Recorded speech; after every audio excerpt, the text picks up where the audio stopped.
الكريم أعوذ بالله من الشيطان الرجيم بسم الله الرحمن الرحيم لله ملك السماوات والأرض يخلق ما يشاء يهب لمن يشاء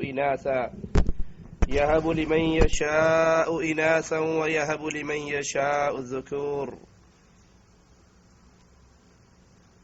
زمانہ جاہلیت میں عورت ذلت کی دلدل کے اندر گری ہوئی تھی.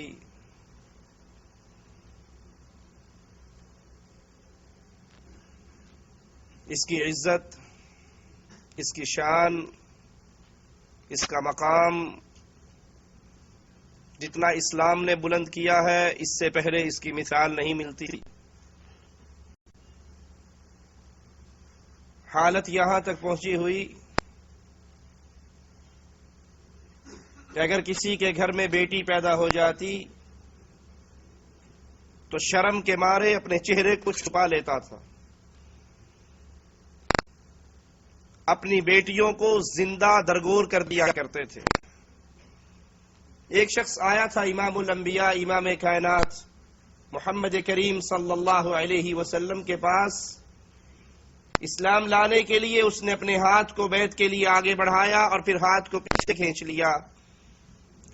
رسول کریم صلی اللہ علیہ وسلم اس سے پوچھتے ہیں تو ایمان لانے کے لیے تو نے ہاتھ آگے بڑھایا تھا بیعت کے لیے، پھر پیچھے کیوں کیا؟ وہ کہنے لگا میں مسلمان تو ہونا چاہتا ہوں لیکن میری ایک شرط ہے، اور وہ شرط یہ ہے کہ میں نے بہت بڑا گناہ کیا ہے، بہت بڑا پاپ کیا ہے. اگر میرا یہ گناہ معاف ہو جائے پھر میں ایمان لے کر آتا ہوں. اور وہ گناہ کیا ہے؟ میں نے اپنی کئی بیٹیوں کو اپنے ہاتھ سے زندہ زمین میں دفن کر دیا. آخری بیٹی کا قصہ سناتا ہے. میں سفر پر تھا، میرے گھر بیٹی پیدا ہوئی. میری بیوی نے سوچا جیسے اس نے پہلی بچیوں کو مارا ہے اس کو بھی مار دے گا. اس نے اس بچی کو پڑوس میں کسی کے گھر بھجوا دیا. وہ آتی ہمارے گھر میں کھیلتی اور واپس چلی جاتی، یہاں تک کہ میرے دل میں اس کی محبت پیدا ہو گئی. وہ بڑی ہو گئی اور جب اس نے مجھے اس کے ساتھ کھیلتے ہوئے محبت کرتے ہوئے دیکھا، اس نے سوچا کہ اب کچھ نہیں کرے گا. اس نے بتا دیا جس کے ساتھ وہ کھیلتا ہے اپنی بیٹی ہے، یہ تیرا اپنا لختے جگر ہے. کہا اسی دن سے میں نے یہ تہیہ کر لیا جیسے پہلیوں کو مارا ہے اس کو بھی.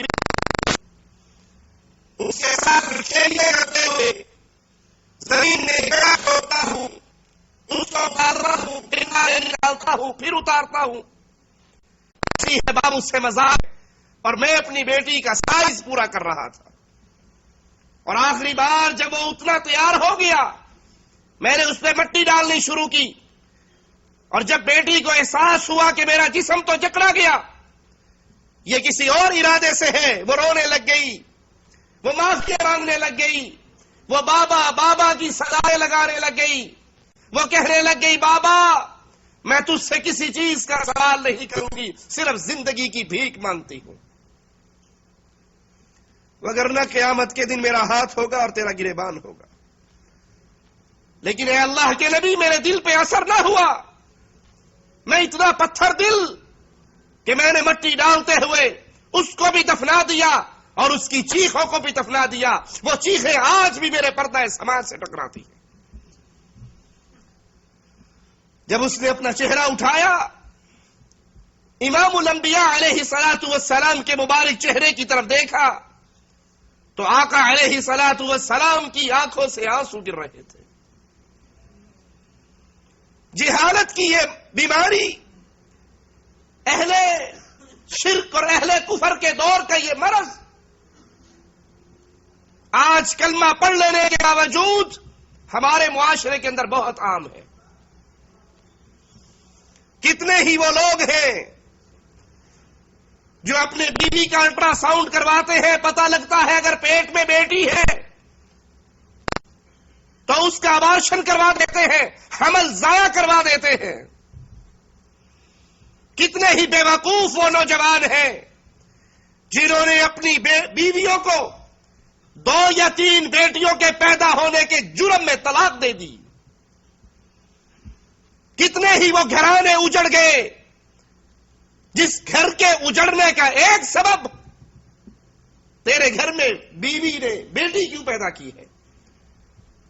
کتنی وہ ظالم ساس ہے جو اپنے بیٹے کے گھر کو اجاڑ دیتی ہے، اس کو طلاق دینے پہ مجبور کرتی ہے کہ پہلی بیٹی ہوئی، دوسری بیٹی ہوئی، تیسری بیٹی ہوئی، اور وہ نہیں سمجھتی کہ یہ بیٹیاں دینا، یہ بیٹے دینا بیوی کا کام تو نہیں ہے.